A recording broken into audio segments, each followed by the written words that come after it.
My last special only dropped on Netflix the Christmas before last. And in that special, I talked about the previous special going to #1 because of all the complaints. And the silly cunts did it again. When will they learn? It's like, honestly, it's like, ban it from the #1 everywhere. My name, like, trended for 3 days that Christmas. I wasn't the only comedian who trended that Christmas. Do you know the comedian Rosie Jones?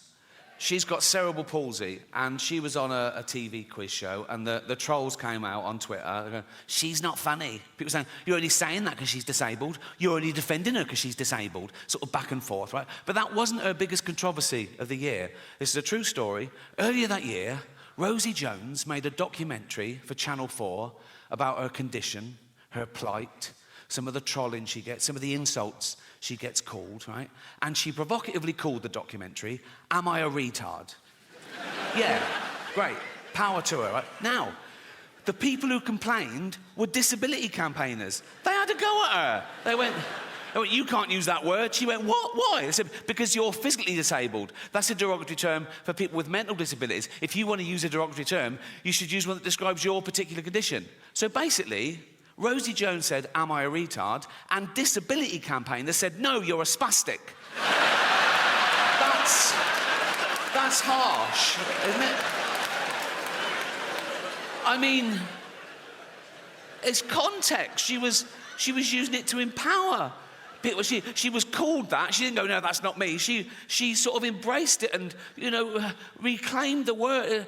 So disability campaigners are saying, no, you've got to be very specific, right? Only people who are actually retarded can use the word retard, right? But who's going to tell them? You know what I mean? Who's going to...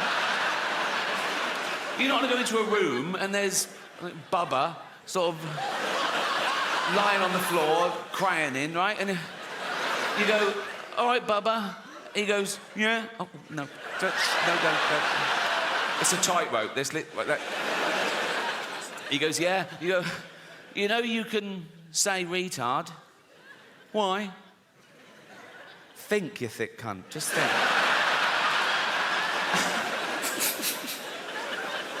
Anyway, I think she should be allowed to use the word in context. Like, if she can't use the word, then I've used the word now, so I'm in trouble again. Like, actually, I didn't use the word, did I? This is a point I want to make. People say, oh, he used the word so-and-so. I didn't use the word. Using the word would be calling someone that word. That's using the word, isn't it? I said the word in a discussion about the fucking word.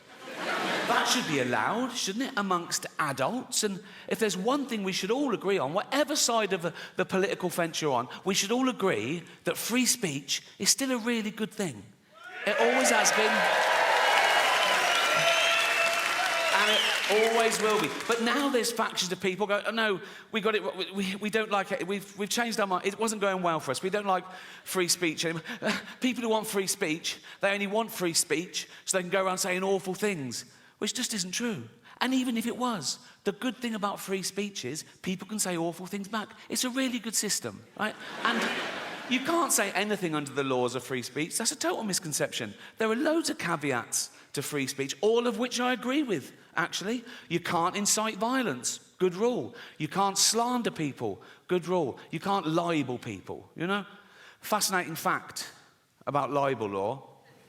You can't libel the dead. So I could stand here and say, Gandhi used to take it up the arse. If I wanted. Which I do.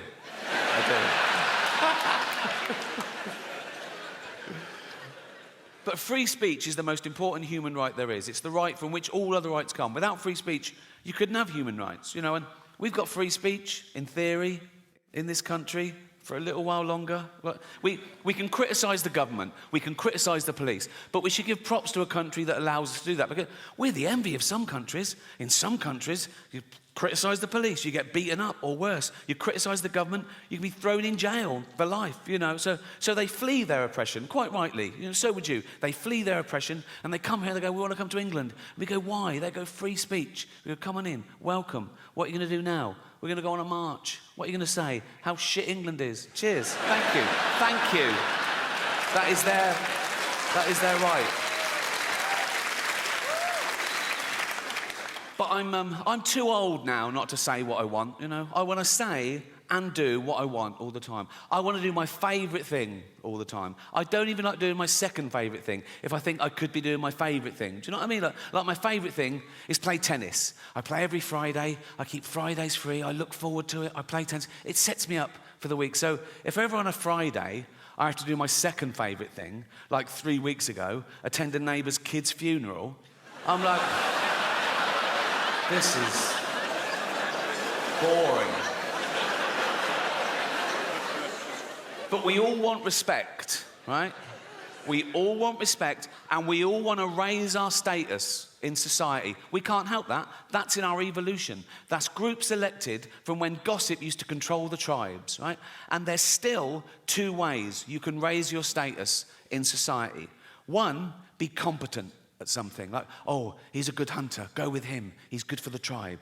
The other way you can raise your status is have virtue. Like, oh, he's not a great hunter, but he's wise or kind or whatever, you know. And then, with the advent of social media, people suddenly discovered they could just say they were virtuous. No evidence, no proof, just loads of flags in their bio, right? And they would raise their status by bringing other people down, catching other people out. Oh, look what he said. Oh, he's not as virtuous as me. Look how good I am. Look how bad. And that's where the term virtue signalling comes from, right? And I hate it when they bring their kids into it. You can believe what you want, have opinions what you want, vote how you want, but go on a march, great.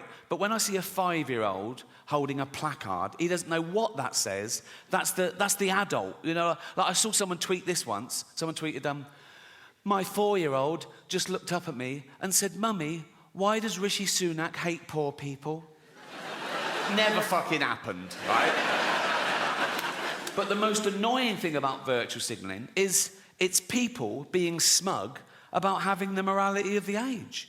You're what you're like because of where you are and when you are. Like, it's not brave of me to be an atheist in this country, in this year. It would have been brave 200 years ago, or mental. Right? And it'll be brave in some other countries, or mental. Right? But people say things like, oh, I'm anti-racist.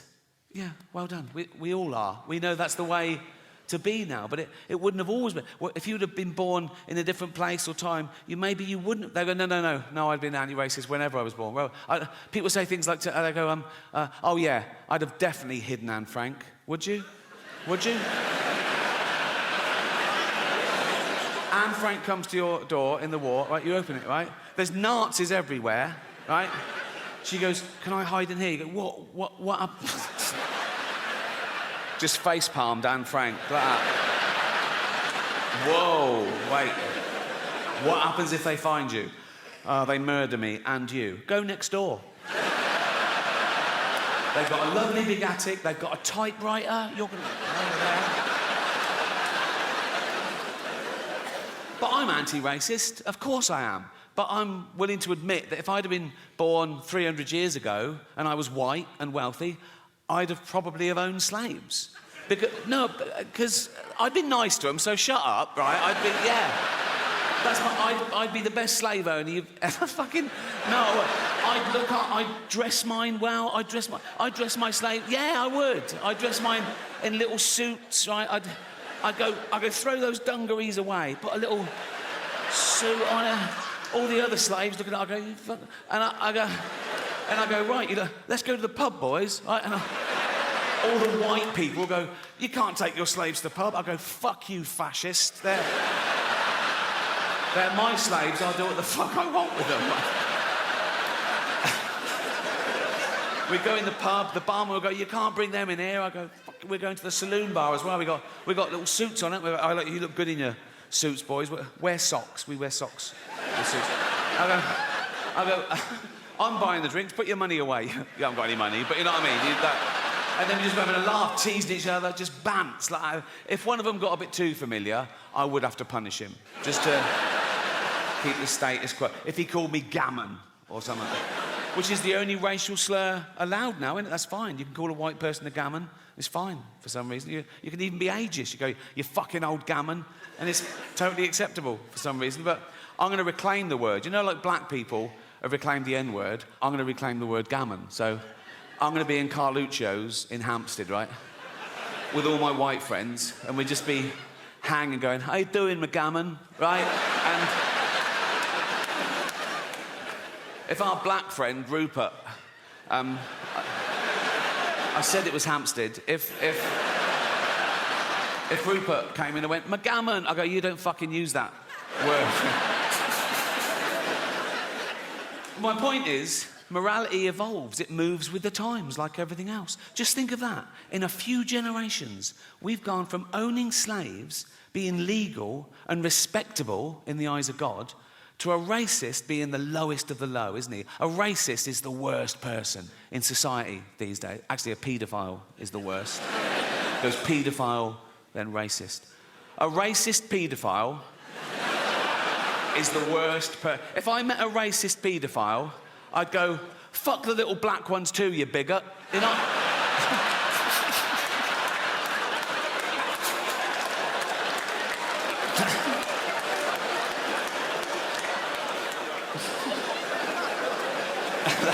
That's fine. It's fine. They won't cancel me for that. I mean, they've been trying to cancel me for about 15 years, and they've always failed. And often the people trying to cancel me have been other comedians writing for the posh papers, doing that thing they always say, he's punching down. Well, comedy should punch up. We only punch up. We punch up. Their idea of punching up, they have a go at Boris Johnson. How the fuck is that punching up? You know, the cunt is learning disabled. He's like this fucking waterlogged Gary Busey, looking albino Eggman thing. He can't string a sentence together. Have you heard him talk? He's like, he's a fucking moron. I punch up. I have a go at people like, I don't know, Stephen Hawking, right? Yes, the greatest brain that's ever lived. He can take it. And he wouldn't even have minded when he was alive, because he's part robot, isn't he? I think he's basically a talking chair, so you can say what you want. And he was on Epstein's Island, apparently, so fuck him. I don't... What was he doing there? Why do I want to go? Why? Why? You're like just there doing fuck. I would go, what? I know pedos who'd kill for a ticket to that. And he's just taking up a space. It's probably DEI or something. And they go, we need one. Like, I'll go, what are you doing here, Steve? He go, I'm thinking weird shit. Fuck off.